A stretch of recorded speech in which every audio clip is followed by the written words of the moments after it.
Welcome to Reformed Thinking. I am your host, and today we are getting into a deep dive on a topic that is, well, it is incredibly relatable on a human level, but also carries massive theological weight.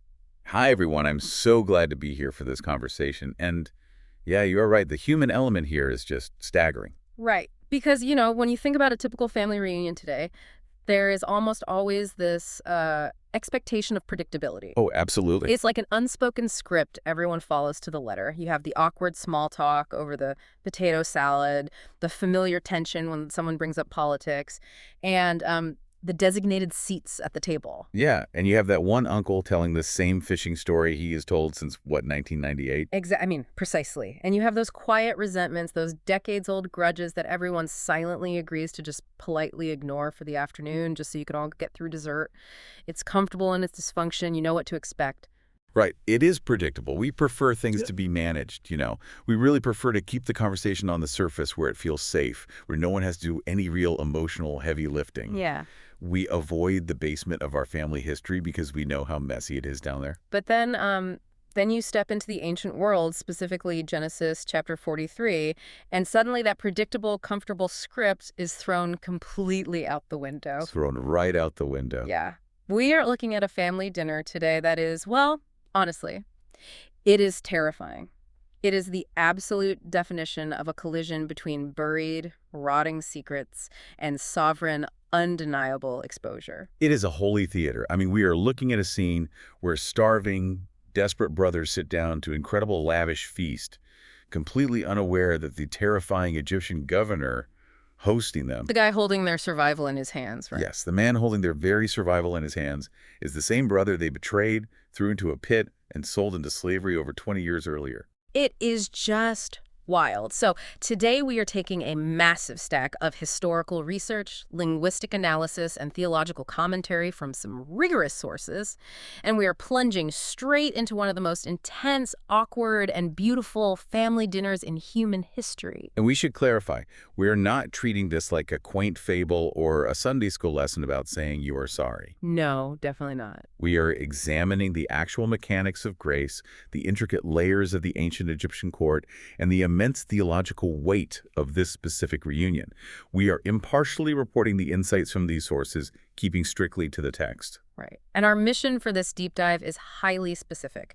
We are going to uncover how the hidden hand of providence orchestrates ordinary, everyday circumstances to expose buried guilt, to test the human heart for envy, and to prepare guilty, hardened sinners for genuine, lasting reconciliation. Yeah, that is the core of it. But before we jump across the globe to the ancient Near East, I want you, the listener, to consider a fractured relationship in your own life right now.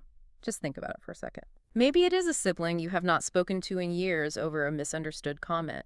Maybe it is a parent who let you down, or an old friend where the silence has just stretched on for so long that you do not even know how to break it anymore. It is so common. The statistics on this are actually staggering. Oh, yeah. Yeah, our sources highlight that over 27% of Americans, that is more than 67 million individual souls, are currently estranged from at least one family member. Wow. 67 million. That is a huge portion of the population. It really is.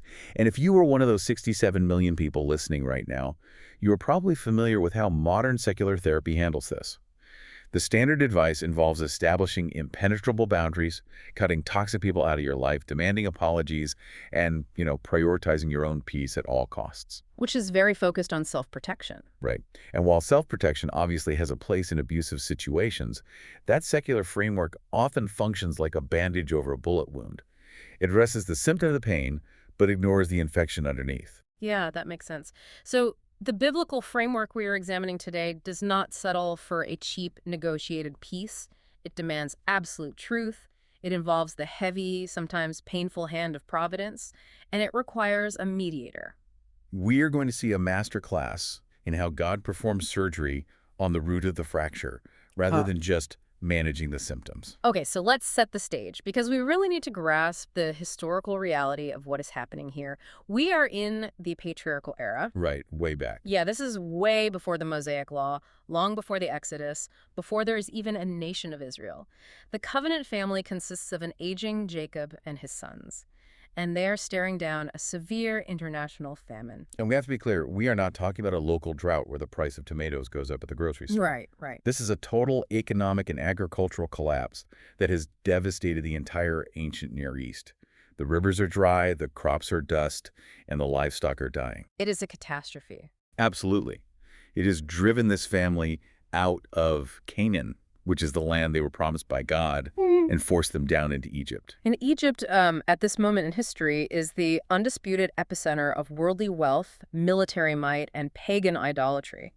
The contrast could not be more stark. Oh, it is night and day. You have this small, vulnerable, nomadic, sheep-herding family carrying the promises of God, walking into the absolute pinnacle of human empire just to find a few bags of grain. They are surrounded by massive monuments, a rigid caste system, and the worship of hundreds of false deities. And our sources point out that the geography, the economy, the political administration, all of these massive historical realities are functioning for a specific divine purpose. Yeah, and we cannot forget the baggage they are dragging across the desert with them. Oh man, the baggage. These brothers are carrying a secret that has been rotting inside their family for over 2 decades. 20 years. 20 years earlier, these very men grabbed their younger brother Joseph, stripped him of his special tunic, and threw him into a pit.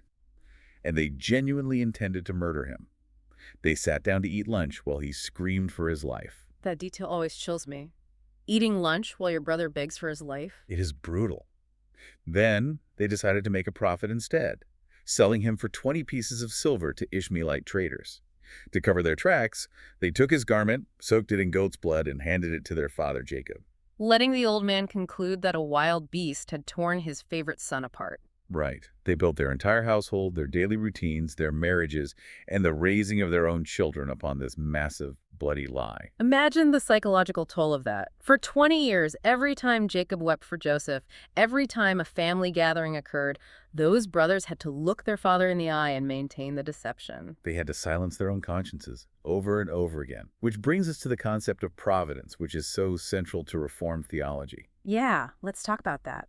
The Westminster Confession of Faith, in its 5th chapter, provides a brilliant summary of how God operates in history.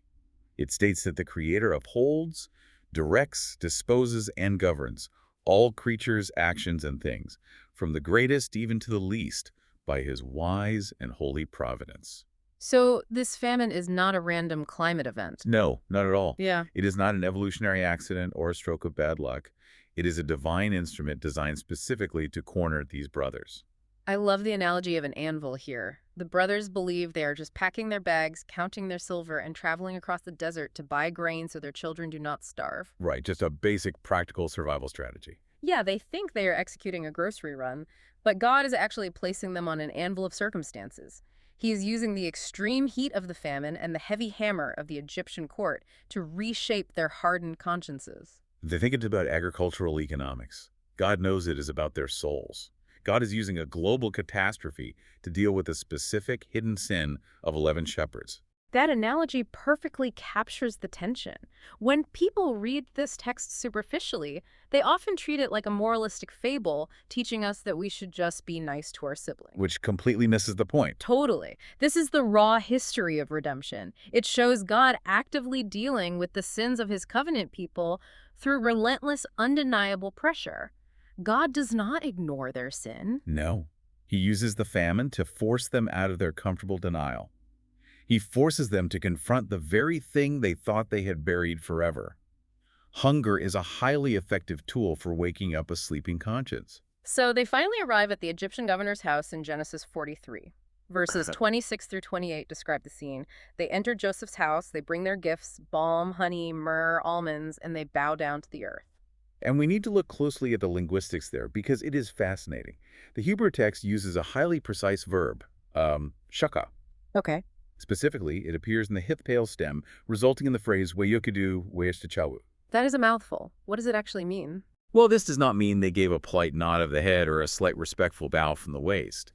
This implies total prostration. It is a complete subjugation. Wow. Yeah, they collapse with their faces pressed into the dirt. It is the fundamental, absolute posture of homage and terror before an absolute ruler. Here's where it gets incredibly fascinating. This exact physical action is a direct fulfillment of prophecy.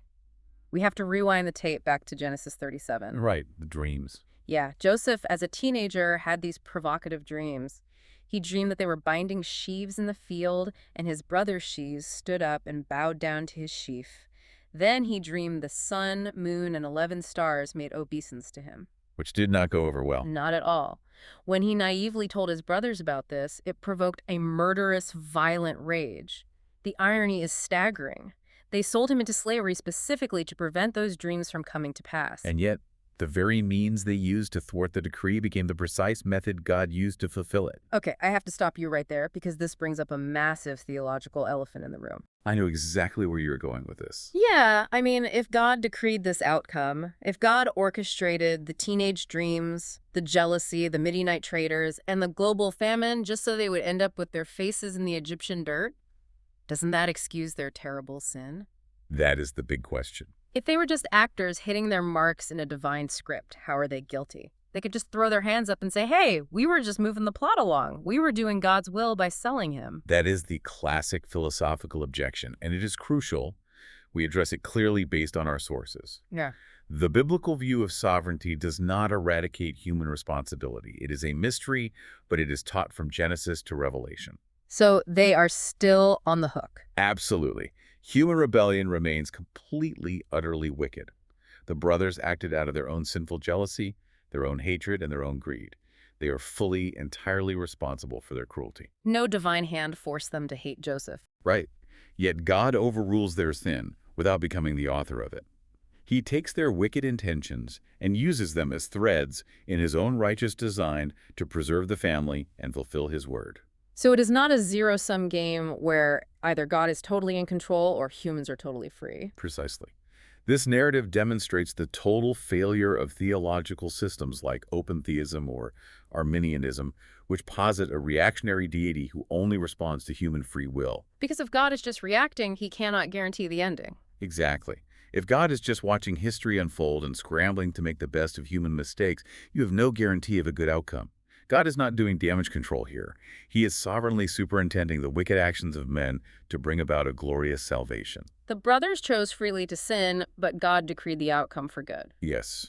As Joseph himself will say later in Genesis 50, you meant it for evil, but God meant it for good.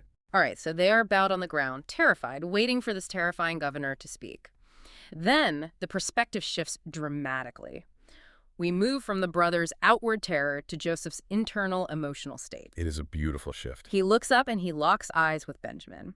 The text uses the specific phrase, his mother's son. Remember, Jacob had multiple wives and concubines. Joseph and Benjamin are the only two sons of Rachel. Right. So Benjamin is the only one who shares that specific maternal bond with Joseph. The vulnerability of seeing his little brother, the only completely innocent party in this whole drama, must have been overwhelming. It shattered him. Commentators point out a striking Hebrew phrase used in this moment, nikmeru rashama. The verb describes a growing warmth, a deep agitation of emotion. But the noun, rachamim, is what is truly astonishing. Its root is rechem, which literally translates to womb. Wait, womb, like a mother's womb. Why would they use that word for a male Egyptian governor? Yes, a womb.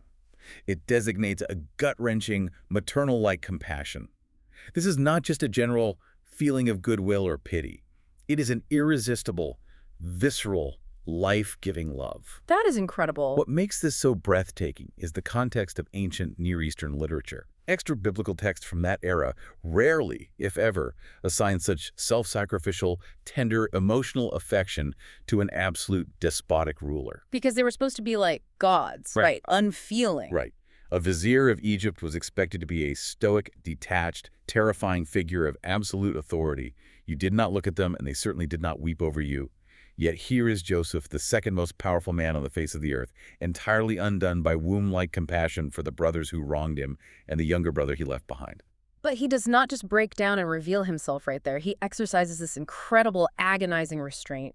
He hurries out of the room, finds a private chamber to weep in secret, washes his face to hide the evidence of his tears, and then walks back out and commands, "Set on bread." He completely composes himself. It makes me think of a highly skilled surgeon. A surgeon might feel intense, overwhelming empathy for a patient who is in terrible pain. They might hate seeing the patient suffer, but they have to maintain a steady, disciplined hand to complete the operation. That is a great comparison. If the surgeon stops cutting because they feel bad for the patient dies from the disease. Joseph cannot rush to sentimentality here. The moral test he is putting his brothers through is not yet complete. That is an excellent way to understand it. True reconciliation requires truth. It demands moral seriousness. Joseph's self-control guards against two opposite errors that we often fall into today. What is? On one hand, it guards against vindictive retaliation.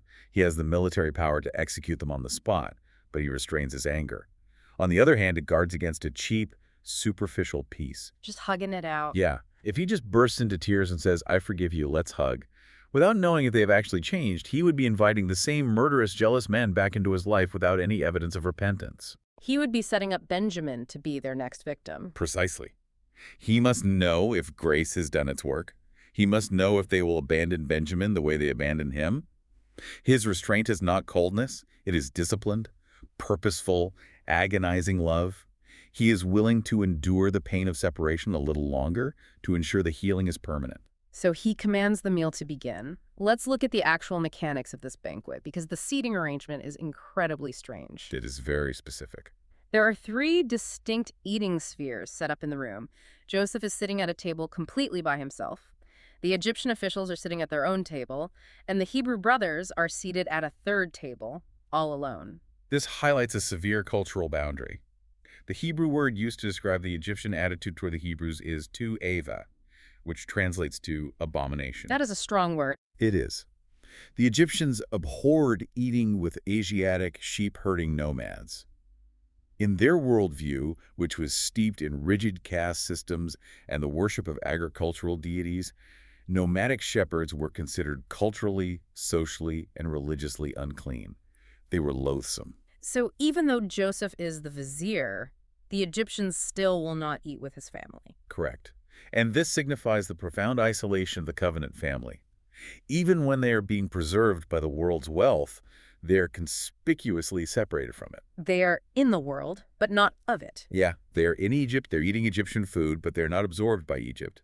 God is maintaining their distinct identity, even in a foreign land. And then comes the sheer astonishment. The brothers are directed to their seats at the separate table, and as they sit down, they realize they have been seated precisely according to their birthright.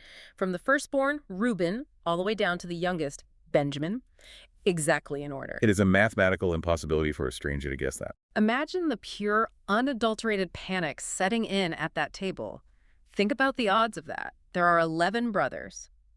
The statistical probability of guessing the exact birth order of 11 men is something like 1 in 39 million. It is impossible. It is like being in a foreign country. A total stranger in power looks at you, and somehow he knows your social security number, your childhood address, and your exact family tree. What is God accomplishing by unsettling them like this? Why not just let them eat in peace? God is replacing decades of household deception with quiet, ordered truth. Think about their lives up to this point. Their entire existence as a family was built on chaos, maneuvering, and a massive, bloody lie. Right, they lived in the shadows. They lived in hiding from their father's scrutiny and from their own consciences. Now, this hidden Egyptian ruler's omniscience completely unsettles them. It strips away all their control. They are exposed. Completely. They realize they are dealing with a power that sees right through them, a power that knows things that cannot be known naturally. It places them entirely at his mercy, stripping away their defenses and preparing their hearts for the final test. Which brings us to the climax of the feast. The portions of food are brought from Joseph's table to the brothers. This is called the masat, the elevated gift. Yeah. But Benjamin receives a portion 5 times larger than any of his older brothers. 5 times.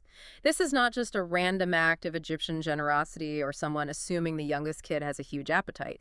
This is a highly calculated soteriological test. It is a brilliant strategy. Let's define that term for a second. Soteriological refers to the doctrine of salvation. So you were saying Joseph is not just seeing if they are nice guys now. He is testing the actual state of their souls. Yes, that is it. Joseph is meticulously recreating the exact conditions that led to his own betrayal. What caused the brothers to hate Joseph in the first place? The coat of many colors. He was favored. Exactly. He was the favored younger son of Rachel, who received conspicuous, visible honor in the form of that coat. That visible favor ignited a murderous envy. Now here is Benjamin, the other younger son of Rachel, receiving conspicuous visible honor in the form of a massive fivefold feast. It is a setup.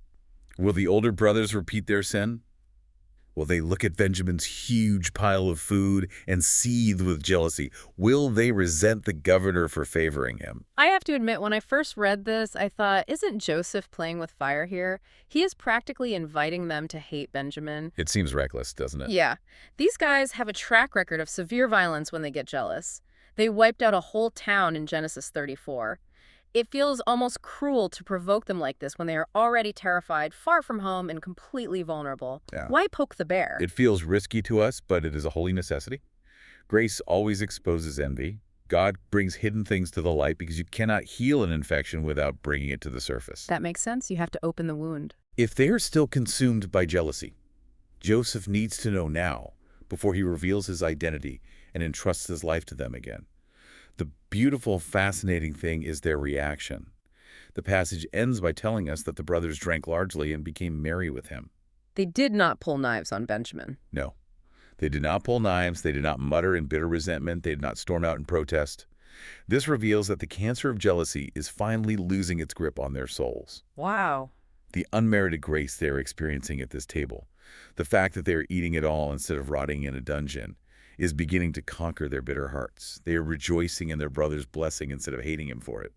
The anvil has done its work. That is such a massive shift in their character. I mean, imagine being Reuben or Simeon. You are older, you are hungry, and the guy next to you gets a pile of food 5 times the size of your head. The restraint required just to not reach over and take a dinner roll is miraculous in itself, let alone actually rejoicing with him. It is a true miracle of grace. And stepping back from the immediate family drama for a moment, historians and theologians point out how this entire narrative functions on a much larger scale. We have to look at the typological framework. Oh, this is where it gets really beautiful. There are undeniable structural parallels between Joseph and Jesus Christ. The parallels are breathtaking. When you lay the two lives side by side, you see a divine pattern. Both Joseph and Jesus were the beloved sons of their fathers. Both were sent to seek the welfare of their brethren, and both were despised and rejected upon arrival. Yeah, that is striking. Joseph was sold for the price of a slave by his brother Judah. Jesus was sold for 30 pieces of silver by Judas, which is simply the Greek form of the Hebrew name Judah. Both were falsely accused by those in power. And they both went down into a pit. Both descended into a pit. Joseph into the literal cistern and the Egyptian dungeon, Jesus into the grave. Both were miraculously exalted from that pit to supreme, absolute authority by the sovereign ruler. And both were made the sole saviors of the world, dispensing the bread of life to starving nations. You could not get grain without going to Joseph, and you cannot get salvation without going to Christ. That is incredible. The whole story is a shadow of the cross. And the redemptive historical perspective takes this even further. Think about Joseph's current status in Genesis 23. Right now, he is dressed entirely as a Gentile ruler. Completely unrecognizable to them. Yeah, he is wearing Egyptian linen, wearing a gold chain, speaking an Egyptian language through an interpreter. He is completely unrecognized by his own flesh and blood brethren. He has even taken a Gentile bride, a Senath, who was given to him by the Pharaoh. This profoundly foreshadows the current age we live in. Tell me more about that. Jesus came to his own, the nation of Israel, but was largely rejected by them at his first coming. He was handed over to the Gentiles. During the current era, Christ is taking a predominantly Gentile bride, the global church, and he remains largely unrecognized by his brethren according to the flesh.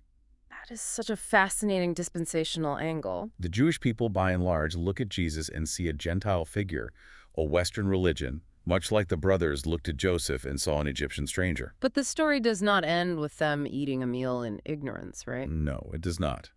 Just as Joseph ultimately reveals himself to his weeping brothers at their second coming to Egypt, the biblical perspective anticipates Christ revealing himself to national Israel at his second advent. Is there a specific prophecy that points to that? Yes, the prophet Zechariah, in chapter 12, verse 10, maps perfectly onto this exact narrative. God promises to pour out a spirit of grace and supplication on the house of David, and they will look on him whom they pierced, and mourn for him as one mourns for an only son. The brothers looking upon the brother they threw in the pit is a preview of the end of human history. It completely changes how you read the Old Testament. It is not just a collection of disconnected fables. It is a unified, intricately designed blueprint. Yes, it is all connected. And there is a real irony here in how the brothers approached Joseph initially. Think about their strategy. They are trying to buy their survival. They brought double the money in their sacks. They brought the balm, the honey, the myrrh, the pistachio nuts. They're trying to pay off the judge. Yeah, they are trying to purchase favor from the governor. But the true solution to their guilt, the real answer to their desperate situation, is not a financial transaction. It is a sin-bearing substitute. That is a critical observation from the text. They think their money will save them. But this whole meal paves the way for the next chapter, chapter 44, where the real test occurs. When Benjamin is in trouble. Exactly. When Benjamin's life is threatened, Judah steps up and offers himself as a slave in Benjamin's place. Yeah. He says, "Let the boy go back to his father, and I will take the punishment." Wow. That substitution, that willingness to lay down his life for his brother, anticipates the Lion of the tribe of Judah offering himself on the cross for guilty sinners. So if we bring this all the way down to the ground level, connecting this to the bigger picture for the listener today, the application is piercing. We have to apply that fivefold portion test to ourselves. Really do. We have to actively reject envy.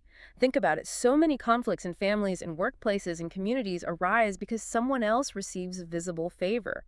Someone gets a massive promotion, someone gets married, someone buys a nicer house, or someone who really messed up gets restored and blessed. And our natural reaction is usually resentment. Yeah. Envy looks at that fivefold portion and asks, why him? Why not me? I worked harder, I am older, I deserve that. Envy is essentially a protest against God's generosity. But grace looks at that fivefold portion, looks at the brother receiving more, and says, "Blessed be God for showing mercy to my brother." That is so hard to do. It is impossible without a changed heart. We have to examine our own internal reactions and see if we are harboring the resentful, murderous spirit of Joseph's brothers in Genesis 37, or the broken, grateful grace of those same brothers in Genesis 43. Can you rejoice when someone else gets the blessing you wanted? And we also have to deal with how we interpret the harsh, brutal circumstances of life. Commentators often reference a brilliant thought from the poet William Cowper. Behind a frowning providence, he hides a smiling face. That is a classic, beautiful quote. Connect this to the listener's own dark trials. When you are facing absolute financial ruin, or a terrifying medical diagnosis, or the sudden, painful collapse of a relationship, the default human instinct is to interpret God's disposition toward us based on our circumstances. Right? We think if things are bad, God must be angry. Yeah, if I am suffering, God must have abandoned me. But that is a catastrophic theological mistake. We must never interpret God's love by our circumstances. We must interpret our circumstances by God's love, which was definitively, permanently revealed at the cross. That is a huge perspective shift. Think about the brothers. They looked at the vizier of Egypt and saw a severe, terrifying judge holding their lives in his hands. They saw a frowning providence. But hidden behind that stern exterior, hidden in the back room, was a brother weeping with uncontrollable love for them. He had to wash his face just to hide his affection. Yes. We have to trust that the sovereign Lord is governing every atom, every trial, every famine in our lives for our ultimate good and his glory, even when his face seems to be frowning. That brings us right back to the fractured relationships we talked about at the beginning of the show. This text boldly asserts that biblical forgiveness requires truth. It is not a cheap piece. It is not about sweeping things under the rug to keep the peace. Do not cover up abuse, do not cover up manipulation, do not accept ongoing deception and call it reconciliation. Joseph did not do that. No, he pushed them. He tested them, he pressured them to ensure the repentance was real before he offered himself to them. So how do you advise someone listening right now who is managing appearances? Someone who is burying a sin that happened 20, 30 years ago, just hoping it dies of old age? The resounding, undeniable warning from this text is that buried sin never dies of old age. Time does not heal the guilt of sin. It only ferments it. It just festers. It only makes it more toxic. Your conscience may sleep for decades. You might build a whole life, a whole family on top of a lie. But the Lord knows exactly how to orchestrate a famine to awaken that conscience. He will use whatever it takes. He will. The answer is never denial. The answer is never hiding behind a polite, managed facade at the family reunion. The answer is bringing that buried sin into the light of the mediator. Flee to Christ, who possesses a heart of infinite, tender, womb-like mercy. He exposes our sin, sometimes painfully, not to destroy us, but to heal us. So what does this all mean for us as we close? Let's recap the massive arc of this deep dive. We started with a severe international famine that God used as an anvil to break the pride of 11 guilty, lying men. We saw the meticulous, undeniable fulfillment of God's decree as they bowed their faces to the earth, proving that human rebellion cannot thwart divine purpose. We witnessed the maternal-like, visceral compassion of a hidden ruler who had to weep in secret, guarding against both vindictiveness and cheap grace. And we marveled at the astonishing banquet of unmerited favor, where the youngest received 5 times the portion specifically to test their hearts for envy, proving that grace can conquer the bitterest of souls. It is a stunning, masterful portrait of how God works in the human soul. He corners the conscience with the harsh realities of providence. He strips away our illusions of control, only to lavish the starving, terrified sinner with superabounding grace at the table. It is a true feast of grace. I want to leave you with a final thought to ponder today. Something for you to just sit with that builds on everything we have discussed. Consider the empty grain sacks the brothers dragged all the way from Canaan across the blistering desert into the courts of Egypt. They came to Egypt gripping their bags of silver, clutching their pistachio nuts and myrrh, fully intending to purchase their own survival. They treated the ruler of Egypt as a merchant to be negotiated with. They thought they could buy his favor. They thought it was a transaction. But the sovereign host intended to give them a feast that could never be bought. How often do you approach the Lord clutching the fragile currency of your own resolutions, your morality, or your religious resume? That is a piercing question. How often do you treat God like a merchant, offering him your good deeds in exchange for his blessing, completely missing the fact that the master of the feast desires to fill an empty vessel rather than negotiate a transaction? You cannot buy your way to this table. Let that reality shape your posture before him today. You stepped into a room expecting the predictable, terrifying judgment you deserve, but you found a brother waiting to give you a seat at the table. Thanks for joining us on this deep dive from Reformed Thinking.